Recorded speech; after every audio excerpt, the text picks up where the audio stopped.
This is the Growth Podcast. My name is Aaron Chiviterese, and today I'm sitting down with Tom Schwab. He's the Chief Evangelist Officer over at Interview Valet, and I'm excited for this interview here. Tom, welcome to the Growth Podcast. Aaron, I am thrilled to be here. Absolutely. Well, thanks for taking time. I love what you're doing. We were chatting before jumping on here, and I'm very excited to talk about this with you because this is perfect here. So I'm looking forward to it. Thanks so much for jumping on. Tom, before we jump in too far, tell us a little bit about yourself. Well, and I prove that you can do podcasts from anywhere. I'm in Kalamazoo, Michigan, halfway between Chicago and Detroit. It's like, yes, it really exists. Graduated from the United States Naval Academy. My first job out of college was running nuclear power plants. I've done the corporate job. I've done the entrepreneurship. And, my biggest thing is today there are a lot of problems in the world. But there is no better time to be alive, right? With the tools that we have, with the opportunities that we have, I just have to remind myself and pinch myself that this is a great time to be alive. Yeah, absolutely. Absolutely. I mean, 10, 15 years ago, the presidents of countries and kings and queens of nations didn't have what we have today as far as technology, connectivity, networking abilities, information at our fingertips. Is the best time to be alive. It's absolutely amazing. And this is a testament. Podcasting, networking, meeting people all around the world, no matter where you are, what you're doing, you can connect with people. And that's what we're doing here today. So this is very cool.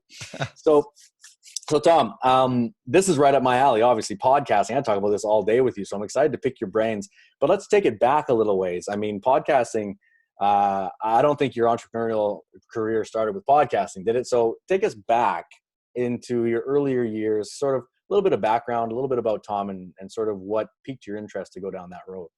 Yeah, and to me, I think podcasts are just the flavor of the day, right? In 1920, radio was called wireless telegraph. And it wasn't until 1930 that was radio. I think somebody, we're recording this in 2020. There's somebody going to listen to this in 2030 and laugh and go, they're still calling it podcast then, right? To me, it's conversations, it's connections. To me, the richness of your life is the richness of your relationships. And I grew up in the Midwest, a suburb of Chicago. My life was really small. I'd never really been more than 100 miles from any place. And while it was nice, it was small. And once I went into the Navy, my world expanded, different ideas. And I can still remember moving back to Kalamazoo, Michigan, and I got offered the job. And on a snowy February day, I literally told them, Aaron, I told them, I'll take the job, but I'm not dying in this place because I didn't want to be insulated again. And I think today, with all of the connection we have, you can have that anywhere. And so for me, I've seen throughout my entire life, I've liked to meet people, be exposed to new ideas, to connect people. To this day, my mom doesn't understand what I do. I wrote a book. I actually gave her the book. She read it and she says, honey, I still don't understand what you do, but I'm proud of you. And I'm like, Mom, I introduce people that should know each other. And that's really that's the mission of our company, Interview Valet, to personally introduce inspiring thought leaders to millions of individuals they could serve for the betterment of all. Nowhere in there does it say podcast. It's all about introducing people and ideas. And so my mom, I told her that, and she just smiled, and I'm sure she's still telling all of her friends that I'm an engineer because that's easier to understand. But I guess my epitaph, if they described me through what I did my entire life, I'm just a connector. I like connected people. Yeah, absolutely. And with technology nowadays, connecting has never been easier. Hey, the old 6 degrees of separation. What do you think about that in the new age? We've got a client of ours, and he's a cybersecurity analyst. And he actually shared with me the other day, the new number is 3.2 degrees of separation. I love it. And they were using it to solve crimes, right? Because you're 3.2 degrees of separation from any victim or any perpetrator. And so I look at that today and say, well, today, if you're isolated or ignorant, it's largely by choice. right? We've, granted, there's some people in certain parts of the world that aren't as blessed as we are, but for, most of the first world, you can connect with anybody. You can learn anything. Heck, you don't even have to live in Cambridge to take courses at Harvard. Just go online there. The courses are there. Yeah, everything's at our fingertips now. There's really no excuse, is there? There's really no excuse. You can't even come up with an excuse because it's in your phone. Right? It's crazy. Yeah, it's interesting. Three degrees. That's, to me, I get extremely excited when I hear that, because that's something I always think about as well. It's like, oh, you're so close to everybody. You can just, introduce this person to that person. All of a sudden, boom, you have a connection to someone that you would never think you could even get close to. But all of a sudden now you're in the Zoom conference call with the same faces on the screen. It happens to me all the time these days. And I'm like, whoa, what's happening? Look at this. Look who's here. This is crazy.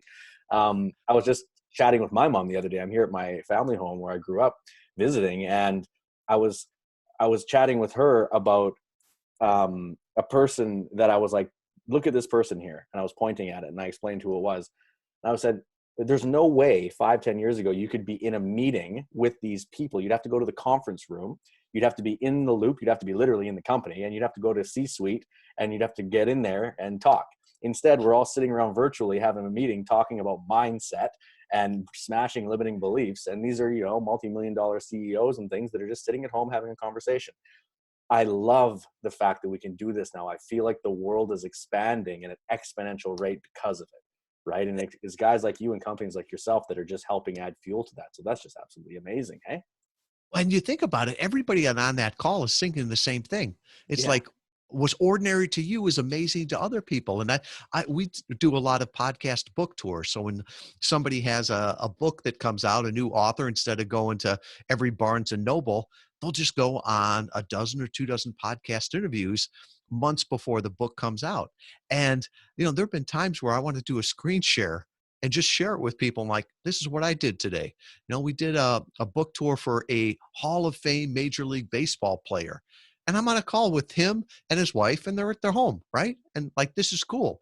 Another one, Eric Weinheimer, the first blind man to summit Mount Everest. He was on Time Magazine. We did his book tour. And it's like, it's just like anybody else on a Zoom call. And I think especially now through this, the challenges we go through now, we realize that we've got more in common than we've got different, right? Everybody's at home. Everybody's trying to do the call from their home or quiet place. And I think it brings us together a lot more, where we don't all have studios that we work out of. Yes, I completely agree. I'm seeing that very clearly these days. Everybody is, their authenticity is shining through, and people are becoming more vulnerable, even if they don't want to be. Like, usually the person who's very prim and proper and shiny in their studio, all of a sudden now is at home with the kid crying in the background.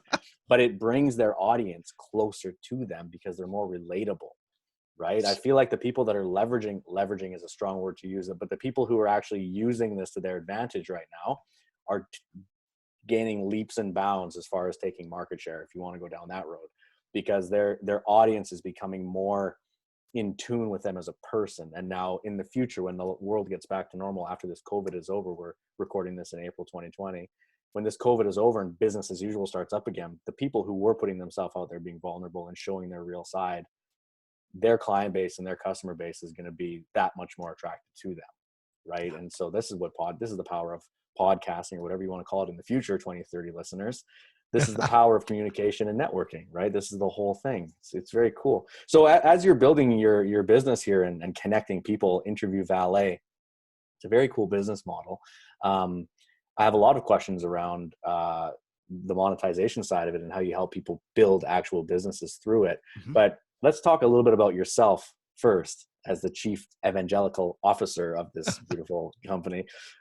When you were coming up with it, I don't know if you have co-founders or whatever, when you were developing the business, what was your big vision, your overall vision? What was the motivation behind this? I know you love connecting people, but what was the main purpose of the actual business itself? How did you come about that?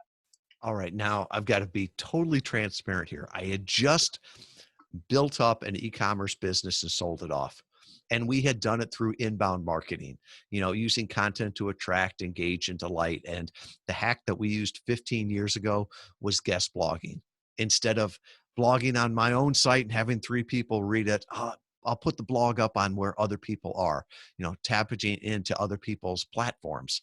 So built that business up, sold it off. And then I was in my sabbatical phase and didn't know what I wanted to do, but I knew I did not want to build an agency. But I had this thought that I wonder if you could use podcast interviews much like we used to use guest blogs. So I was in a mastermind group with some guys down in Nashville, and they asked, "Hey, could you help me, with my digital marketing?" Sure, I got time. I'll do that. So we started to test this, and I was shocked. We saw conversion rates of visitors to leads that were 25 times better than we saw on blogs. And at first I'm like, nah, it's got to be a personality. It's got to be a niche. Kept testing it, and it worked really well. And so more people asked me about it, Aaron. And so I put together this cheesy PDF book that I just kept giving away. And somebody said, well, you should put a video course together on this. And I'm like, oh, okay, I can do that. Right.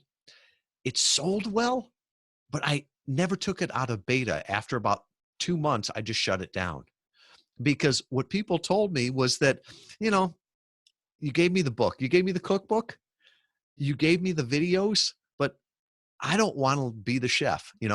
I want you to do it and let me be the guest. And I just didn't want to sell a course just to sell a course if people weren't getting results out of it. So sort of kicking and screaming, I'm like, okay, we'll test it to see if it works out. And that was the fall of 2015. We beta tested it. And by the spring of 2016, I was even amazed. It's like, this really, really works. It's working for authors and coaches and brands.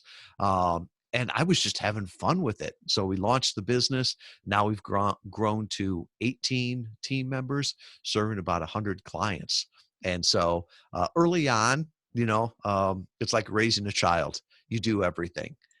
Now it's grown to the point where I've got a great leadership team. I've got people that know their jobs better than and do their jobs better than I ever would.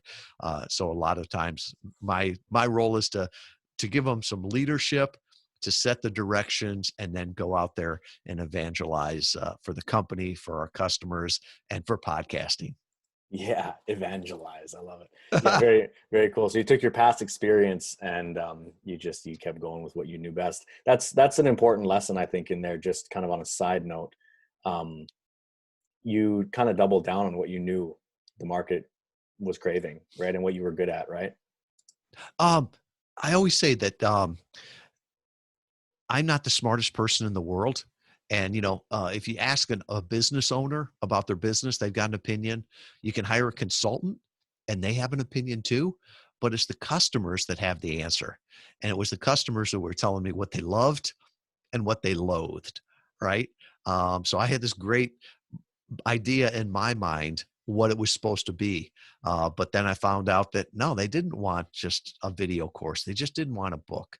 They wanted me to do the done for you service. So I think if you want to call it a Forrest Gump smart, maybe that's what I've been. If I hear the answers enough times, I'll recognize it. And that's really what we've been doing, just following what our customers have asked for and what podcasters have asked for.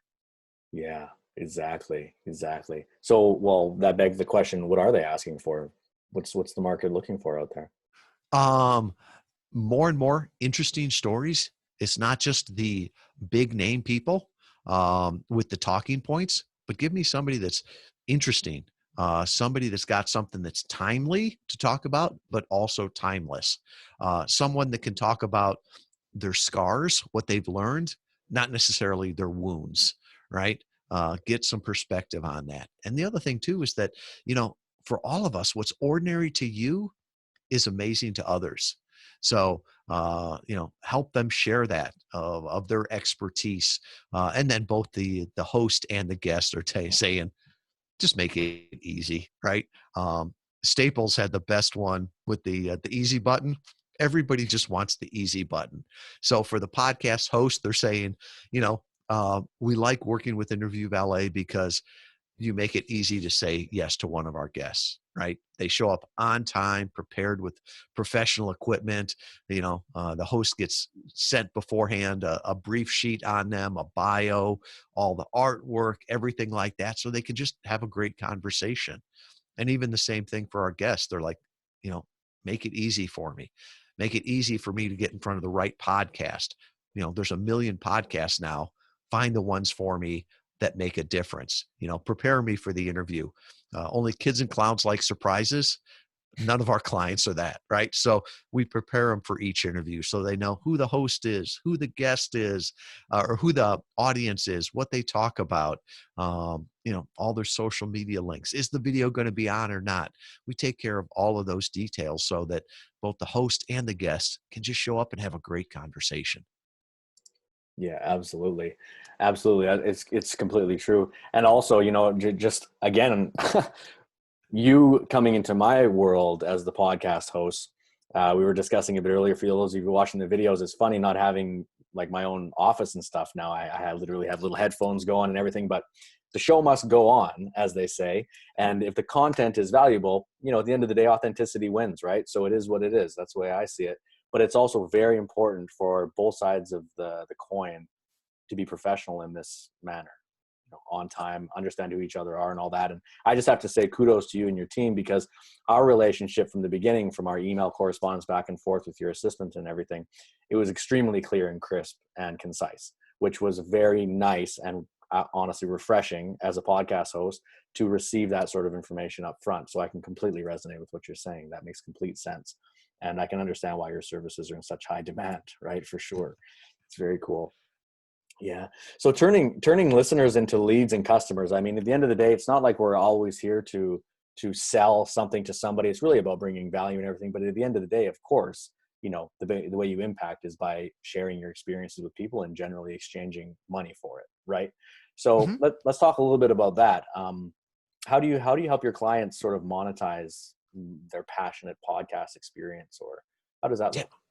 And so a lot of times I'll have people say, do you get paid to talk on a podcast? And I'm like, if you don't get paid anywhere to talk, you're doing something wrong, right? Whether or not it's a stage or a podcast. And by getting paid, I always say, are you helping people? Right? There's a great book out there, Rabbi Daniel Lapin. I'm not Jewish, but I love the book. And he talks about money being certificates of appreciation. And that if you're serving people, they give you money. And so we always tell our clients that, you know, your goal of being on a podcast is to give value, right? There's a great quote out there by Rand Fishkin from Moz. He's up in Seattle area there. And he said, the best way to sell something today is not to sell anything, but to earn the respect, awareness, and trust of those who might buy. So that's what you're doing on a podcast interview. You're earning the respect, awareness, and trust of those who might buy. If you do a good job, you don't have to promote yourself. The host will promote you better than you ever do. And I always say there's, three types of people that hear me on a podcast interview. The first ones are the ones that say, Tom is an idiot.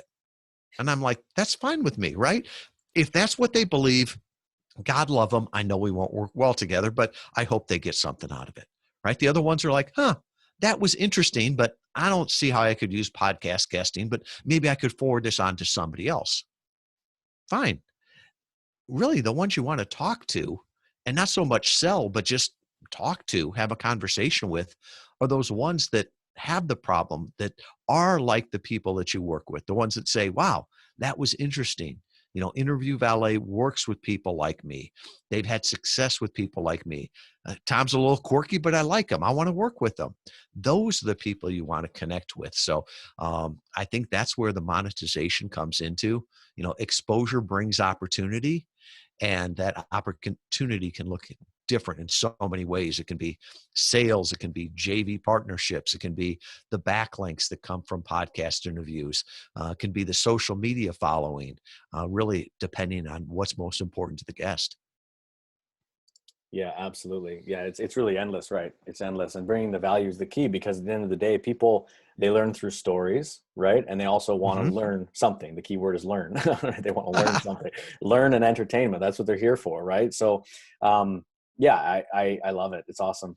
It's really cool. So, what would you say to maybe a podcaster who's not a podcaster yet, or a networker, communicator person who's like, I would like to put myself out there. I would love to communicate with people. I wish I had a platform, like, what would you tell that person who's listening right now who might kind of be lost but curious? Um, there's something that came out about 500,000 podcasts ago where they said everybody needs a podcast. I'm like, no, not everybody needs a podcast, right? There's something in this industry called pod fade. Right now, there's over 1 million podcasts on iTunes. The little asterisk next to it, though, is there's about 300, 350 that have actually published in the last 30 days. So it's really easy to start.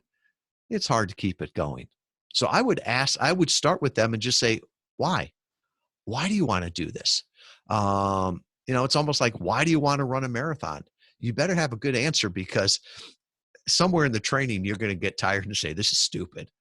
And so with the podcast, well, why do you want to do it? I want to meet people. That's a great answer. So set that you're going to do it at least for a year. I want to interview people in my industry. That's a great one. I want to share what I know. That's a great one. Um, Often people will say, should I be a guest or a host? And with that, I always look and say, that's like asking, should I be an Uber driver or an Uber passenger? Right? It's the same platform. It's a great platform, but what are your goals? So if your goals are to get new exposure, get new leads, then be a guest. If your goal is to nurture your current leads, nurture your current relationships, then be a host. And I don't think it has to be an either or. But if you've got a why behind it, the technology is no longer a factor. We've talked before that it's so easy now that you can do it from anywhere, and it's really just the why to keep it going. Yeah, yeah. Understanding your why in anything in life, like a marathon, for example, it's the key to success, really, because you will want to quit at some point. You're going to have that pain and that, the roller coaster that you go on in the entrepreneurial journey, especially, right? The whole up and down, up and down. If you have a destination that you're going towards, and you know why you're going there. A lot of people think of their family, they think of a better life for their loved ones, they think of these things. If you can hold that in your heart, and that's actually what your soul is calling you to do, you get through that pain, right? You'll keep publishing, you'll keep showing up to do the work. It's like, I was an athlete back in the day, and I knew my why, and that was why I would get up at 6 in the morning and run in the dark every day, because I knew I wanted to be in the Olympics one day. Never made it, but that wasn't the point. I knew I wanted to, so I Uh-huh. got out of bed every day, right? That was the whole thing. Podcasting is no different. And for sure, people come and go like anything, right? People love to start and quit.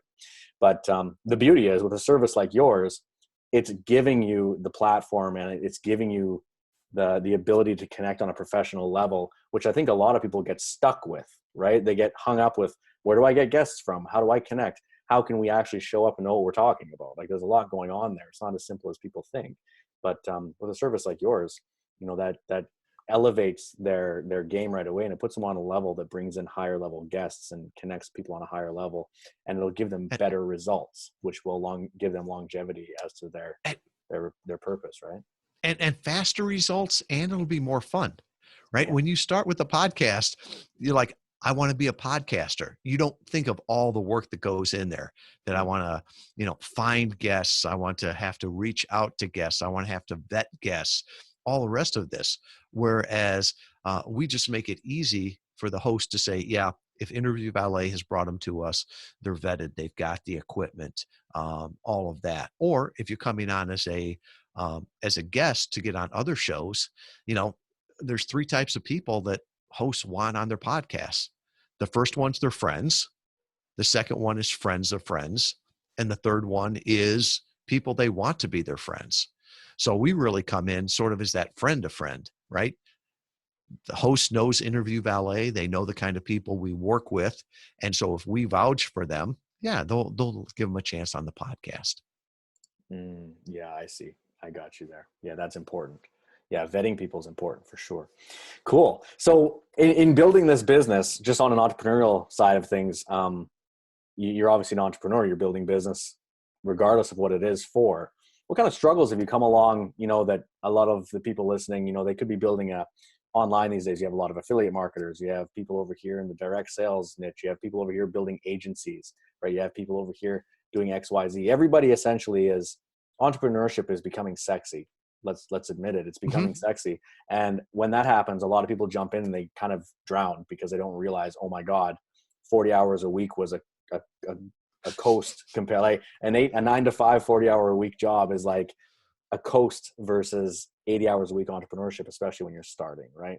So Yep. startups and things like this are always a challenge. So talking a little bit about that journey and any thoughts or advice you have for any entrepreneurs out there listening that are in the growth mode. I've done this twice now, and one was an e-commerce business, which I always consider like building a machine. You build the machine and then you just run it. And now with Interview Valet, it's more of a service-based business. It's a human-based business. And they were so different, right? So the e-commerce business, it was building it up, building the systems. It was more of an engineering feat than it was a HR or a personal. It was more of an IQ, intelligence quotient than an emotional quotient, the EQ. And so with that, being a ex-engineer, the e-commerce side was really easy, right? To set that up and figure all of that out. And when I started this, somebody gave me advice, and it was Drew McClellan from the Agency Marketing Institute, I'm sorry, Agency Management Institute. And he said, when you build a business that is highly dependent on people, he said, it's more like raising a child than it is building an engine. And that that struck me. And I looked back on that so many times. Early on, I had to do everything, right? It's like having a newborn child. You're up in the middle of the night. There's accidents, and it's fun at the beginning. Then it gets tiring.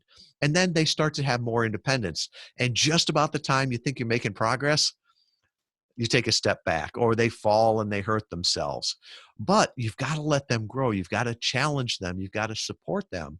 And he said, at a certain point, you're going to get to it, and your company's going to be like teenagers in the driveway, where it's like, Dad, would you get out of the driveway and can I have the keys so I can get on with my life? And that's been a struggle. And I know a lot of people wish that they could go back to the early times with their team. They want to do everything. Well, you can't do that. You can't raise a child and do everything for them forever. I've loved every stage of the business, and every new stage I've liked even more. And now, fast forward, 6 years, we've got the processes down, we've got the team in place, and it's just so great to hear a team member say, don't worry, I got this. Or to have somebody else like a host come in and say, oh, they are so great. Jamie is always awesome. It's like somebody complimenting your kids, right? It's like, I have no idea what she did. I have no idea where she learned that from, but I get credit for it. So yes, thank you. So I think all entrepreneurship is not the same, and look at what business model you're in, because it can be drastically different. Yeah, true. Yeah, I like the analogy of raising a kid. That's true. Yeah, it's true. What what strikes me there is uh the discipline and the things that, I mean, I don't have kids, so it's hard for me to say. We were having kids soon, though. I'm excited about that. But having kids and instilling discipline, but then letting them run a bit. It's like telling, your staff, and I mean, I've managed teams before offline. It's like you give them tasks and SOPs and stuff, but then you also empower them to make decisions, right? So it's a similar sort of thing as a kid. Like, don't pick up that thing and do that, but you can, and you'll learn your lesson, kind of thing, and then we'll make a switch after that, right? Something like this. Right. Well, Uh, I think one of the things we're learning from this remote experience is there's certain people that need to be managed, right? They have to be, and I think our education system sets this up too. They have to be told what they do. They have to be supervised. They do well in an office cubicle environment. Um, that's not the people I want to hire, right? I'm a I don't like managing people. To me, it's like babysitting, right? I want to lead people. I want people that can manage themselves. So I think that's one of those things to look at too, is as an entrepreneur, do you want to manage people or lead people? Because it's different. And so to find the right people. Some of the people on my leadership team are great managers. They do that so I don't have to do it. And especially if you're doing a remote team, I think you need to have a lot of people that are more self-motivated and self-managed, because it's just not as easy to manage a team remotely, but it's a whole lot more powerful to lead one remotely. I look at it as my last company. My talent pool was Kalamazoo, Michigan. Great place. I love it. Great people here, but not every talented person lives in Kalamazoo, Michigan. Now we find the best people wherever they are, and we've got the tools to bring them on and make them part of the team.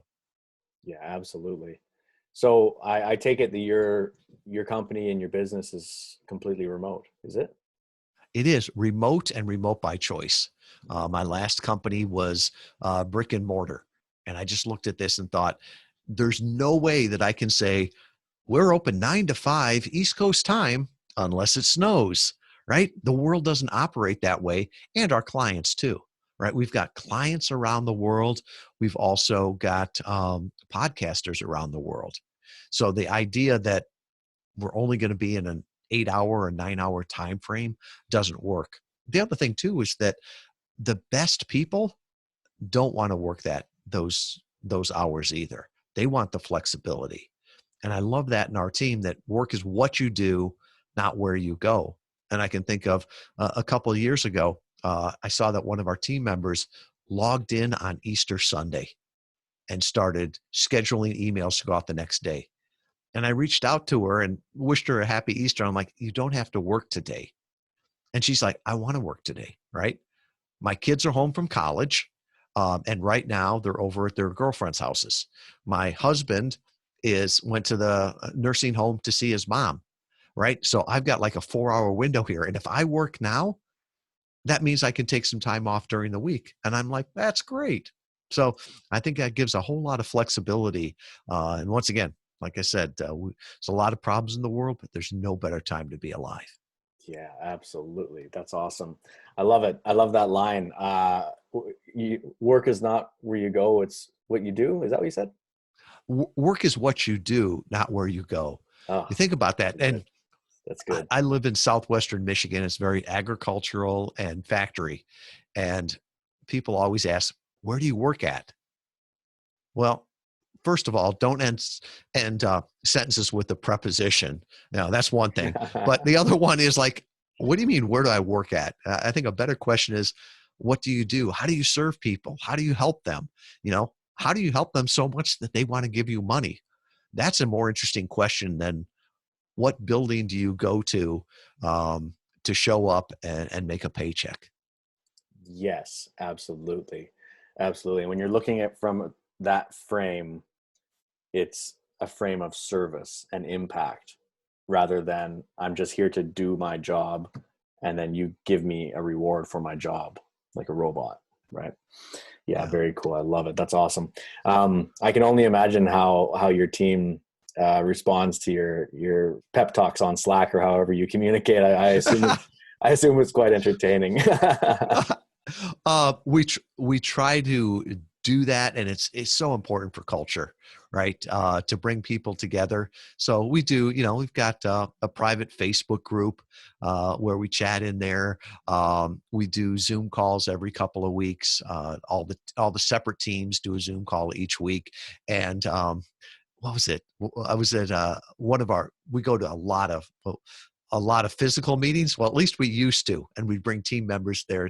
And I remember one of them was talking about they were using, I think it was Marco Polo or something like that, to talk to other people. And they're like, "Hey, do you want us to send that to add you to this too?" And I'm like, "No, I got enough apps on my phone. You don't need to add me to that one." But they were talking to each other, you know, and knew each other's families just from that. Yeah, so cool, right? So cool. With technology nowadays, it's just you can connect so quickly and just be right in somebody's life instantly. This morning, I was chatting with my wife. She's in Russia. We were FaceTiming. My parents came and said hello. Like what a time to be alive, right? It's just Right. it's so cool. It's so cool. And then when you take it up a level and you're doing podcasting or whatever the media is called, you're actually exchanging value and giving out the knowledge that you've gained over your lifetime and capturing it. That's the one thing I love about podcasting. You're capturing the moment. That information is forever captured, recorded, and it's just there now. It's like a miniature book, an audio book. It's an audio book, and it's there forever. You can always go back and learn from that thing. I learn more from listening to my own podcasts than almost anything else, because when you're actually conducting one, you're sort of in the moment of like thinking about how the flow is going and your questions, and you're sort of a little bit out of it when you're the interviewer, right? I go back and re-listen to my episodes immediately after, and that's when I learn and take the most notes, just And to tell you how I do it. And I find that extremely powerful, because I'm the one asking the questions I want to know the answers to, and I know my audience does too. That's the best part, right?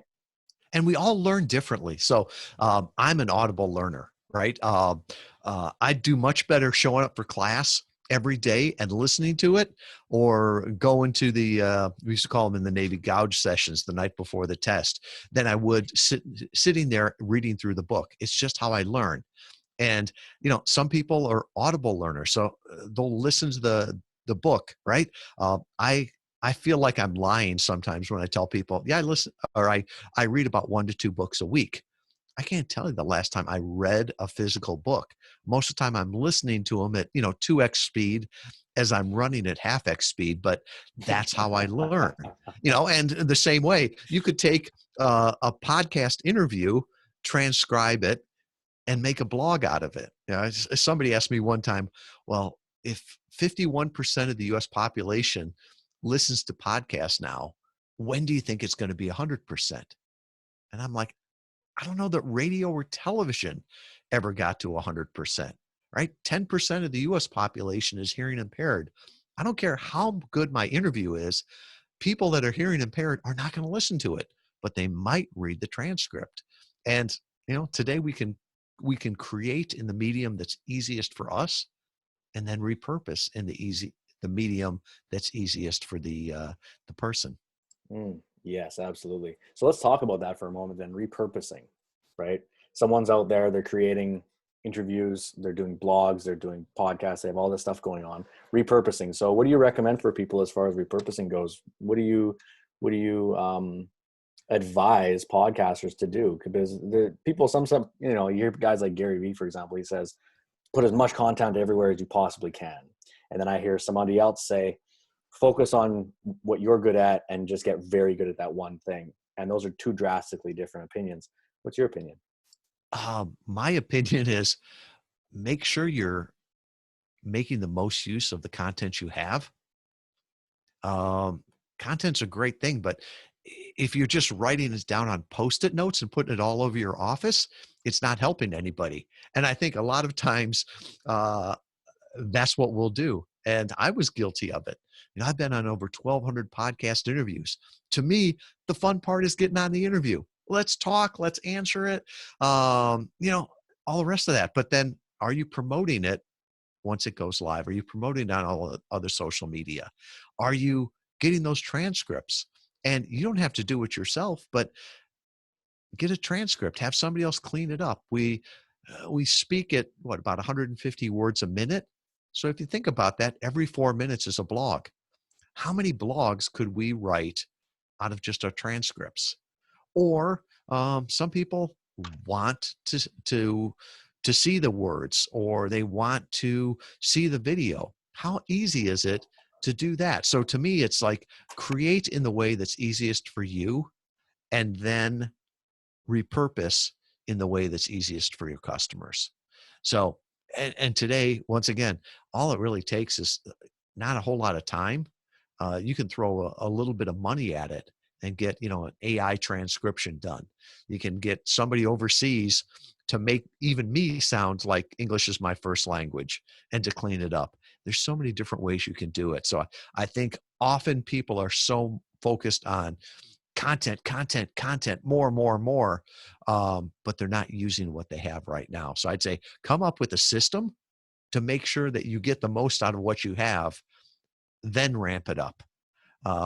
If all of it is just going through the bucket, if the bucket has lots and lots of holes in it, doesn't matter how fast you're filling it up, how fast you're adding more content to it. It's not going to do any good. So come up with a system first, then scale your content. Come up with a system first and scale your content. Yeah, beautiful. Love it. I need to work on my system. Sounds like, yeah. So very good. It's very good. I love hearing experienced guys talk about this stuff because, you know, for people out there listening, all of these words can even be foreign to someone who's new to the game, right? Like, what do you mean transcript? What are you talking about? Like, at least for me, I was completely lost in the jargon of the whole thing, even at the beginning, right? And then as you start to learn, it's like anything. The more you learn, the more you don't know anything, right? Mm-hmm. So you learn something, you're like, oh my God, now I know. Oh wait, there's way more to it now. The rabbit hole goes even deeper and even deeper, and that's when you can feel that overwhelm, and that's when you want to quit. That's when your why comes in. We can bring that all the way back to the whole reason you're doing it in the first place, right? You know And that reason deeply. the why, and the older I get, the more I realize there's a lot of things that are easy to do and hard to do well, right? So for me, I've written a lot of blogs in my life. Every one of them felt like a homework assignment. There are people that love to write. So if I can come up with the ideas and outline them and, give them bullet points, they'll write it and they'll have a great job doing it. The stuff will get out there. So I don't have to do every part. So I think a lot of times as an entrepreneur, we got to ask, who should do this, not how can I do this? Because when you talk about that, when you're working the 80-hour weeks, scaling doesn't mean to get 160 hours in. It's try to figure out how can I get this down to 40 by leveraging other people's skills and talents. Yes, absolutely. Right. Surround yourself with people that are experts in their field, and you stay in your lane and produce what you produce, do what you do well, and let them do what they do well. When everyone's in their passion and everyone's focused on the thing that they're experts at, that's when you have a well-oiled business, right? Or anything in Yes. life. Yeah, absolutely. Absolutely. So Interview Vault's come a long ways, I'm sure, since its conception. When did you say you started that? We started test it in 2014, started to beta test in 2015, and then came out of beta in 2016. So we've got about 6 years of experience. We've had over 500 clients on 20,000 podcast interviews, and we're really a data company. So when I say this works, this doesn't work, it's not just my opinion. It's the customers, it's the experience telling us this is what works, this doesn't. And so we've really got a great system down that people can plug into. One of the things that I look back on nuclear power and people say, wow, that was amazing that you were able to run a nuclear power plant in your 20s. I'm like, no, the amazing part is that there were people that could come up with the systems so that mere mortals could run it, right? Most of the sailors in the Navy that are running the nuclear power plants I think the average age is like 22, and they're high school educated. Very smart, very motivated, great people, but they're not all, PhDs in physics. So I think that with the business too, more and more just realizing I've got to come up with the systems and processes so that we can scale this. Yeah, that's a good call. I never thought about that. I never thought about that. That's interesting. Yeah, the system is the key, right? Somebody built it in a way that they could come in and run that thing, right? That's very cool. Yeah, we've got core values for the company, and Mm. one of them used to be that our success is proportional to our service. And that was for about the first year and a half. And the more I looked at that is that we had people that were doing fantastic job. They were like Superman, right? They'd put on their capes, they'd jump tall buildings. And I'm like, this is not scalable. Service is great, but our success should be based on our systems. And that's when we really changed it and said, our success is based on our systems. Now, we still got awesome people that will do super work and jump over tall buildings for our clients, but they shouldn't have to do a magic trick every time to get the results. The results should come from the system. That's big. That's big. That's big. That probably brings some clarity to the team atmosphere, and also some security, I guess, in your mind, understanding that the system is the thing that you're focused on rather than the magic tricks, because you can run out of magic, right? But the Well, system is solid, no? and from a management's perspective too, Mm. um, to look and say, if something fails, and it always does, right? We should always be stressing the system, trying to do more, trying to deliver more. So if something breaks down in there, a lot of times the first thing people will look at is the person. Well, they didn't do it, right? Um, well, no, what's the system? Is the system set up to help them? Is the database that we have? Can they get it on their desktop and their phone? All of those things. Is the system set up correctly? And then before you say it's the person, come back and go, well, you hired that person, you trained that person. So why don't you go back and look at your training process or your hiring process? Because I honestly believe that, you know, 99% of the world wants to do a great job. There's probably those less than 1% of psychopaths that want to go and mess things up. Most everybody wants to do a great job. It's just, as a business owner, are we given the opportunities to do that? Yeah, absolutely. Okay, so that's very good. Now, as a business owner, and you're producing all these amazing opportunities for your network, and providing an awesome service, which is very cool and very needed in this type of industry. Now, obviously, the more professional and the more interaction we can get with high level people, the better, right? And that's what you're providing, Mhm. which is very cool. On a personal level, you've been on countless podcasts. I'm sure you probably can't even remember the number. Actually, you're data driven, so you probably do know the number. Have you seen a transformation happen personally, internally, to yourself over the years of being on the screens, being on microphones, chatting with people, interacting with people all the time, expressing your views openly, being vulnerable? Have you seen a personal transformation in yourself that possibly you did not expect? Thanks for asking that question, Aaron. I don't know that I've ever been asked that one or never really thought about it. Sometimes I think with the over 1,200 podcast interviews I've done, sometimes it's therapy, right? Asking those questions that's like, I should have thought about that. To me, I think the biggest thing has been public speaking. People have asked me over the years, and probably more in the latter parts of the interviews than when I first started out. They're like, well, where'd you learn how to do public speaking? And I've never considered myself a good public speaker. I did Toastmasters, and I was always the one that would win the award for the most uhs or the most ums.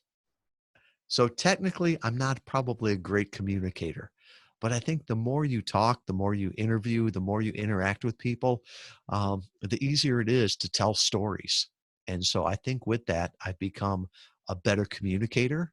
And I think as a leader, that is so important because we can't do it all ourselves. So we better learn how to communicate and be comfortable with it, right? The first podcast I did, um, I probably wanted to get sick before it started, right? It was so scary. The first video that I did was so scary. I probably took, 10 takes to get a 60-second video. But now I've gotten comfortable with it. So for me, it's easier just to record a quick video and send it to the team, or a quick video and text it to somebody, than it is for me to type something out. So I think the big thing there is just being more comfortable communicating both through video and through audio. Yeah, absolutely. That's amazing. And, as I was asking the question, I had an inkling that it would have to do with presenting, speaking, being in front of people, and actually having a clear message. Because myself, just in my short journey of been doing this, I'm finding that exactly what you said. I'm finding my mind is moving faster than my mouth. Whereas before, you'd almost stumble over your words and things. And clear communication is extremely important in all aspects of life, especially if you're managing teams and running businesses that are surrounded by interviews, right? If you're running a company called the Interview Valet, obviously you're going to be an interviewing star, and you're proving that point very well. So that's very cool. Okay, well, it's been an absolute pleasure having you here on the Growth Podcast. I could talk to you for hours about this stuff. It's absolutely amazing.